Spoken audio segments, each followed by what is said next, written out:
Men o'sha videoni unga ko'rsatganimda g'alaba qildim deb o'ylagandim. Nihoyat haqiqat yuzaga chiqdi. Endi u meni himoya qiladi, otasini uydan haydaydi deb o'ylagandim. Lekin u monitorga tikilib turdi-da, sekin menga o'girildi. Uning ko'zlarida g'azab bor edi, ammo otasiga emas, menga nisbatan. "O'zing xohladingmi?" dedi u sovuqqonlik bilan. "Otamni o'zing yo'ldan urdingmi, iflos?" O'sha lahzada men nafaqat erimni, balki butun dunyoga bo'lgan ishonchimni yo'qotdim. Men fosh qilgan sir mening hukmimga aylandi. Hayot bu yozilmagan kitob, har bir sahifasi kutilmagan burilishlarga to'la.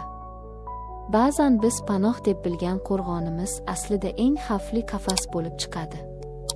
Bugungi hikoyamiz qahramoni 27 yoshli, taqdirning achchiq sinovlariga uchragan singlimiz. Uning iltimosiga ko'ra ismlar sir tutildi, ammo voqealar, og'riqlar va ko'z yoshlar barchasi haqiqiy.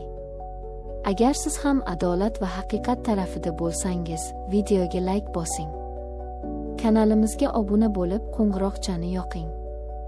Zora bu hikoya kimningdir ko'zini ochsa. Boshladik. Men 20 yoshda edim. Bahor gullaridek ochilib turgan, hayotdan faqat yaxshilik kutadigan sodda qiz edim. Ota-onamning xohishi men uchun qonun edi. Ular "Baxtli bo'lasan, qizim, yaxshi joydan sovchi chiqdi" deyishganda, yuragimda na quvonch, na qo'rquv bor edi, faqat itoat bor edi. Bo'lajak turmush o'rtog'im bilan to'ydan oldin bor yo'g'i 5 marta uchrashdik. U ko'rkam, jiddiy, kamgap yigit edi. Biz parkda yurar ekanmiz, o'rtamizda g'alati sukunat hukm surardi. Men kutardim. Kino va kitoblardagi kabi yuragim jiz etishini, ko'zlarimiz to'qnashganda chaqmoq chaqishini kutardim. Lekin bunday bo'lmadi. Qarindoshlarim esa "Muhabbat to'ydan keyin keladi, qizim.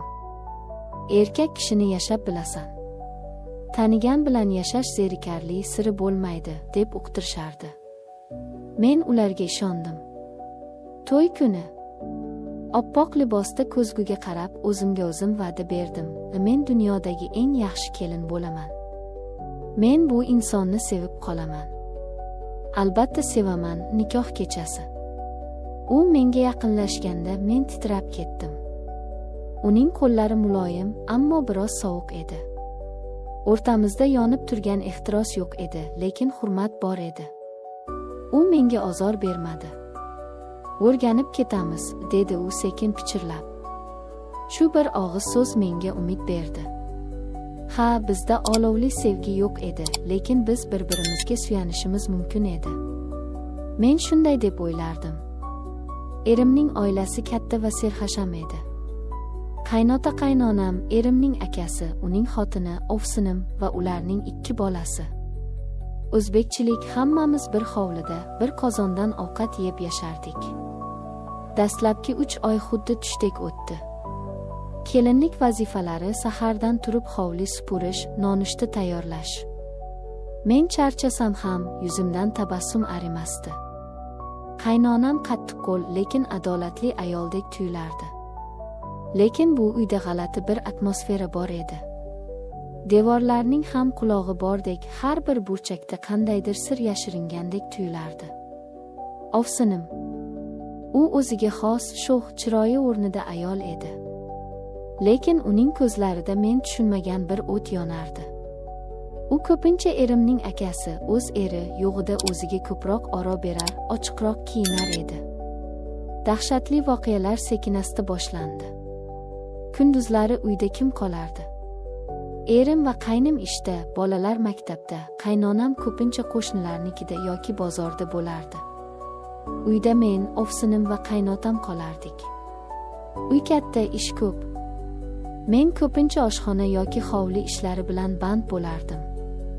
Ovsinim esa u ko'pincha uy ichida, qaynotamning xonasi atrofida g'imirlardi. Avvaliga e'tibor bermadim. Kelinlik xizmatida deb o'yladim. Ovsinim qaynotamning xonasini o'zi yig'ishtirishni talab qilardi, meni u yerga yaqinlashtirmasdi. Bir kuni, o'sha mash'um kun, men dahlizdan o'tayotgandim. Qaynotamning xonasi eshigi qiya ochiq edi. Ichkaridan g'alati, bo'g'iq ovozlar, shivirlashlar va kiyim shitirlashi eshitildi. Yuragim duk etib to'xtadi. Oyoqlarim o'zimga bo'ysunmay eshik tirqishiga yaqinlashdim. Va men ko'rgan manzara mening butun dunyoqarashimni ostin-ustun qilib yubordi. Qaynotam va ovsinim. Ular shunchaki gaplashib o'tirishmagan edi. Ular juda yaqin, haddan tashqari yaqin edilar. Ovsinimning kulgusi, qaynotamning uning belidan ushlab turishi. Bu shunchaki qaynota kelin munosabati emasdi. Bu harom edi. Bu xiyonat edi. Men og'zimni qo'llarim bilan yopib orqaga tisarildim. Shokka tushib qolgandim. Xonamga yugurib kirib, eshikni qulfladim va yostiqni tishlab yig'ladim. Xudoyim, men qayerga tushib qoldim? Bu qanday oila? Bu qanday ifloslik? 2 kun o'zimni kasalga soldim. Xonamdan chiqmadim. Ularning ko'ziga qarashga botina olmasdim. Ovsinim hech narsa bo'lmagandek yurardi, qaynotam esa viqor bilan choy ichardi. Men bu sirning og'irligi ostida ezilib borardim. Lekin eng yomoni hali oldinda ekan. Ovsinim bilan bo'lgan voqea bu shunchaki boshlanishi edi. Qaynotam bu o'yinida men ham ishtirok etishimni xohladi shekilli. Uning nigohlari o'zgara boshladi. Avvaliga men buni shunchaki qarilik, otalarcha e'tibor deb o'yladim. Lekin bu nigohlarda ota mehri emas, erkak shahvati bor edi. Bir oy o'tdi. Bir kuni men vannaxonani tozalayotgandim. Yengimni shimarib, egilib pol artardim. Birdan eshik ochildi. Qaynotam. Yuragim qinidan chiqib ketayozdi. Odada, men tozalayapman, hozir chiqaman, dedim shosha-pisha. U esa chiqib ketmadi. Eshikni ichkaridan yopdi. U kelin, juda pazandasan, ozodasan, dedi u menga yaqinlashib. Uning ovozi xirillab chiqardi. O'g'lim adashmabdi. Seni tanlab xato qilmabdi. Men burchakka tiqilib qoldim. Qo'limdagi latta polga tushdi. U menga juda yaqin keldi. Uning hidi tamaki va qandaydir yoqimsiz hid dimog'imga urildi. U qo'lini ko'tarib sochimni siladi. Yoshroq bo'lganimda senga o'zim uylanardim, dedi u iflos jilmayish bilan. Bu gap mening qulog'imga qaynagan qo'rg'oshindek quyildi. Men bor kuchimni yig'ib uni itarib yubordim va vannadan otilib chiqdim. To'g'ri qo'shnimiznikiga yugurdim. Nafasim bo'g'zimga tiqilib qaltirardim. Qo'shni ayol holimni ko'rib qo'rqib ketdi. "U nima bo'ldi, qizim? G'ulon hovlida ilon ko'rdim", deb yolg'on gapirdim. Tilim aylanmasdi haqiqatni aytishga. Kimga aytaman? Kim ishonadi? Qaynotang senga ko'z olaytiryapti desam, hamma meni buzuq, tuhmatchi demaydimi? O'sha kundan boshlab hayotim do'zaxga aylandi. Men o'z uyimda, o'z xonamda qamalib o'tiradigan bo'ldim. Dasturxonda birinchi bo'lib turib ketardim. Qaynotam qayerda bo'lsa, men o'sha yerdan qochardim. Lekin u to'xtamadi. U meni yo'laklarda ushlab olardi. Burchakka qisardi. "Qochma, kelin, mendan qo'rqma", deb qo'llarini uzatardi. Uning qo'llari badanimga tekkanda men o'zimni ifloslangandek his qilardim. Vannaga kirib soatlab yuvinardim, terimni shilib tashlagudek ishqalardim, lekin o'sha jirkanch his ketmasdi. Men chiday olmadim. Bu yukni yolg'iz ko'tarish mumkin emas edi. Erimga aytishim kerak. U mening suyanchig'im-ku, u meni himoya qiladi-ku. Kechqurun yotoqda yotganimizda jur'atimni yig'dim. "Azizim, men sizga bir gap aytishim kerak", dedim titrab. Va hammasini aytdim. Qaynotamning qiliqlarini, menga tegajog'lik qilganini, gaplarini. Men kutgandimki, u g'azablanadi, otasining oldiga borib janjal qiladi. Lekin u kuldi. "Sen aqldan ozdingmi?" dedi u menga tikilib. Mening otama. 5 mahal namoz o'qiydigan, mahallada obro'li odama. Sen meni ota-onam bilan urushtirmoqchimisan? Maqsading nima o'zi? Men yig'lab qasam ichdim. Lekin u ishonmadi. Daliling bormi? Yo'q. Bo'ldi, o'chir ovozingni. Yana bir marta shunaqa desang, tilingni sug'urib olaman, dedi. Adolatsizlik meni yondirib yuborayozdi. Men haq edim. Men qurbon edim. Lekin meni aybdor qilishdi. Shunda men qaror qildim. Dalil kerakmi? Bo'ladi. Men erimga vannaxonaga kuzatuv kamerasi o'rnataylik, go'yoki narsalar yo'qolyapti deb aytamiz, dedim. U rozi bo'ldi, faqat meni tinchlantirish uchun. Kamera o'rnatildi. Men o'ljaga aylangan ovchi kabi kutdim. Va o'sha kun keldi. Men vannaga kirdim, eshikni ataylab ochiq qoldirdim. Tozalashni boshladim. Qaynotam kirdi. Xuddi kutilganidek. U menga yana yopisha boshladi. Quchoqlashga urindi, uyatsiz gaplar gapirdi. Men chidadim. Kamera hammasini yozayotganini bilib, tishimni tishimga bosib chidadim. Keyin uni itarib yugurib chiqdim.